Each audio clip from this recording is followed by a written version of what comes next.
चलो राम बनते हैं। कुछ अजीब लग रहा है ना शीर्षक। मन में यही प्रश्न उठ रहा होगा कि कोई राम कैसे बन सकता है। और अगर मैं कहूँ कि हम सब राम ही हैं तो यकीन नहीं होता ना, होगा भी कैसे।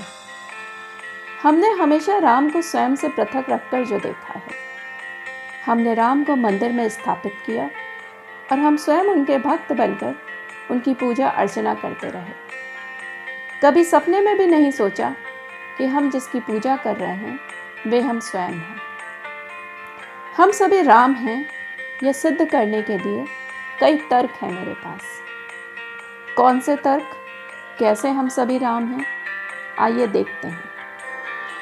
ये हम सभी जानते हैं कि हम सभी का शरीर पृथ्वी, जल, अग्नि, वायु और आकाश, इन 5 तत्वों से मिलकर बना है।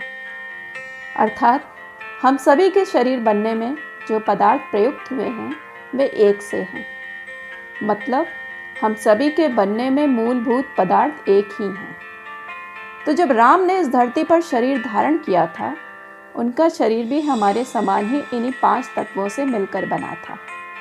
मतलब हमारे और राम के शरीर में कोई अंतर नहीं। यह तो हुई शरीर की बात। अब यदि अपनी सोच को शरीर से थोड़ा ऊपर ले जाया जाए और आत्मा के संबंध में विचार किया जाए, तो हम जानते हैं कि आत्मा परमात्मा का ही अंश है। जिस प्रकार परमात्मा का कोई आकार नहीं, ठीक उसी प्रकार आत्मा का भी कोई आकार नहीं।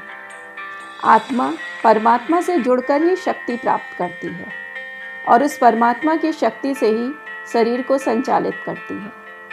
यहाँ भी आत्मा और परमात्मा का घनिष्ठ संबंध है। आत्मा परमात्मा तो नहीं, लेकिन उनके जैसी ही शक्तियाँ उसमें भी विद्यमान हैं।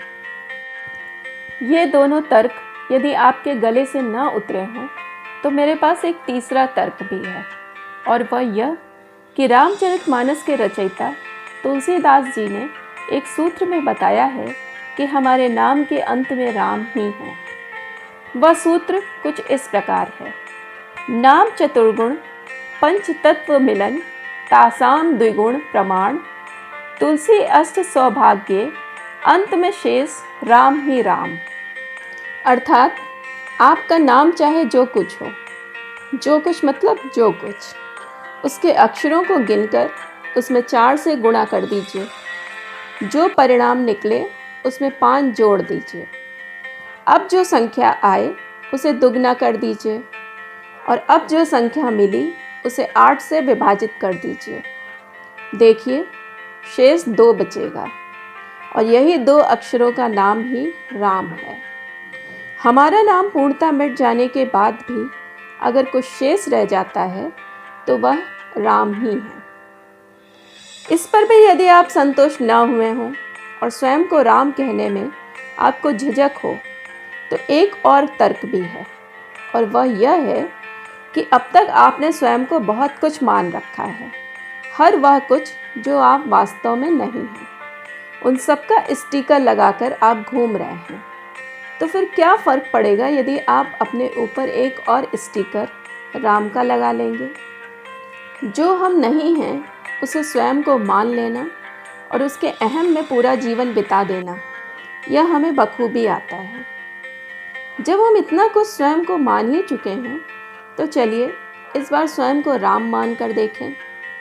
हो सकता है कि इस एक नाम से न केवल हमारा जीवन अपितु हमारा समाज भी परिवर्तित हो जाए। क्योंकि अब तक हमने राम की बहुत आराधना की, उनका गुणगान किया, उनके लिए मंदिर बनवाए, अखंड रामायण पढ़ी, चौपाइयाँ रट डाली, मगर सब कुछ करने के बाद भी हम इस धरती पर राम राज्य न ला सके।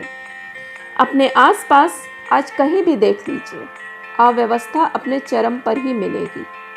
परिवारों में प्रेम नहीं मिलेगा, बेटा माँ से मुख फेरे है, बहू सास से नहीं बोलती, भाई की भाई से नहीं पटती, पड़ोसी पड़ोसी से नाराज है।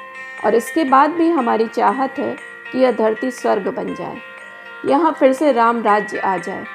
आखिर कैसे होगा यह सब। खैर, अब भी बहुत कुछ नहीं बिगड़ा, अब भी राम राज्य आ सकता है।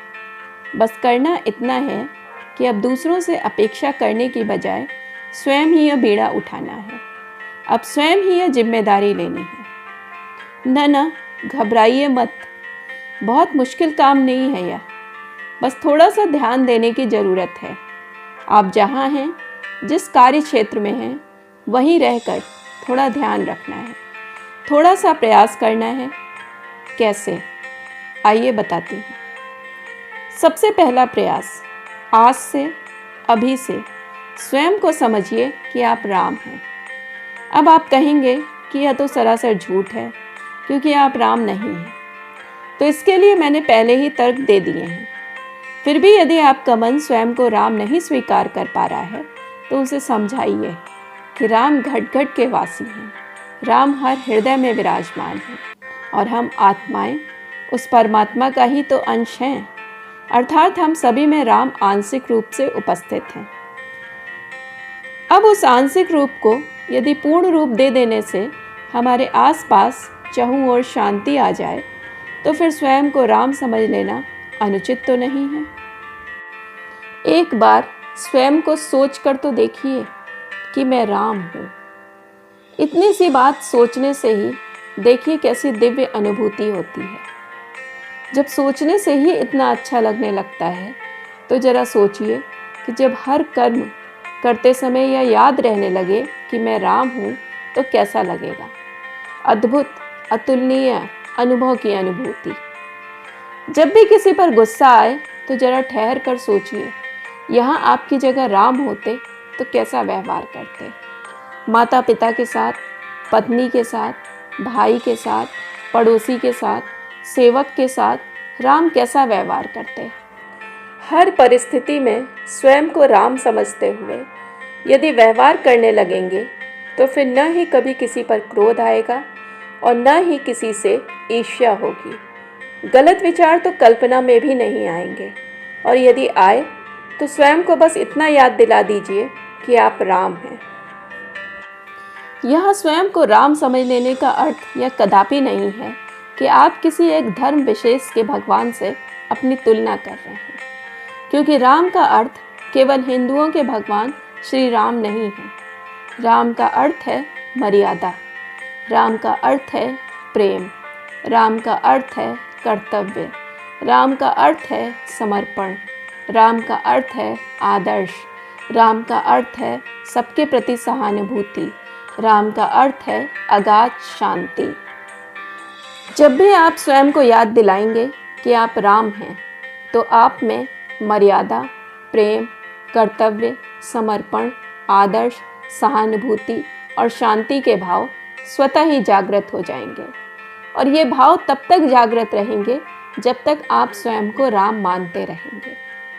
जरा सोचिए, जब आप, आपके परिवार के सदस्य, समाज के लोग सभी स्वयं को राम मानने लगेंगे, तो इस धरती पर राम राज्य आने से भला कौन रोक सकेगा।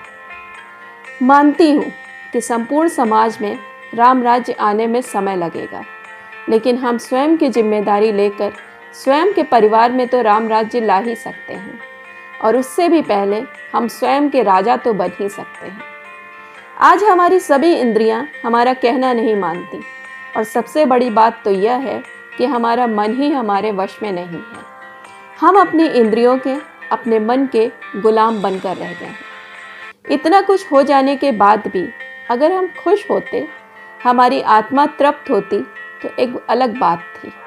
सब कुछ हासिल कर लेने के बाद भी आज मनुष्य बेचैन है, आत्माएं अशांत हैं, और इसका एकमात्र कारण यही है कि हम स्वयं को भूल चुके हैं। खैर, जब जागो तभी सवेरा। अब भी बहुत देर नहीं हुई है, अब भी बहुत कुछ सुधारा जा सकता है। क्या होगा, कितना होगा, यह सोचे बिना ही प्रयास तो किया ही जा सकता है।